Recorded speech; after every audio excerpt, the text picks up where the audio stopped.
Kalau benar kita nak berhadapan dengan pilihan raya negeri, kita kena ada persiapan. Saya nak mula dengan tajuk itu dulu. Saya tak peduli sudah nak tuntut berapa puluh kerusi. Kalau cabang itu ada kekuatan, keanggotaannya, jenteranya, baru bincang. Kalau tidak, tak perlu bincang. Itu saya bagi ketetapan yang sangat jelas.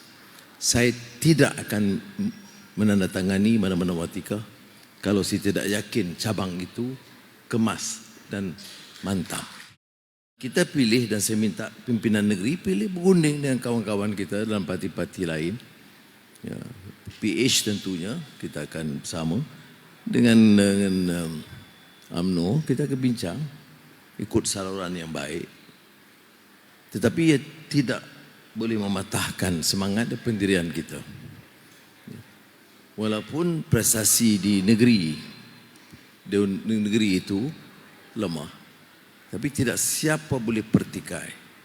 Ya, bahawa dalam tradisi kita, Johor ini melahirkan kekuatan sehingga memenangkan ramai ahli-ahli parlimen di negeri Johor. Kalau nak ikut ukur kekuatan parlimen yang dimenangi di Johor. Tetapi saya nak beritahu singkat, tak perform di cabang, jangan buat tuntutan. Ya. Kita dalam pengalaman parti ini lama.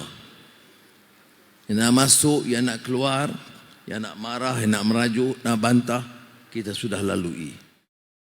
Kita tahu dalam pilihan raya, bicaranya hebat, teorinya banyak, strateginya canggih, tengok kekuatan bawahnya hambar. Ketua cabang tidak automatik calon, ketua wanita, ketua pemuda tidak.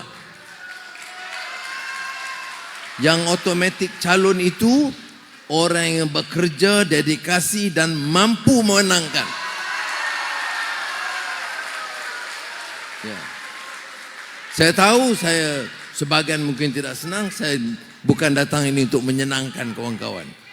Saya datang menjalankan tugas.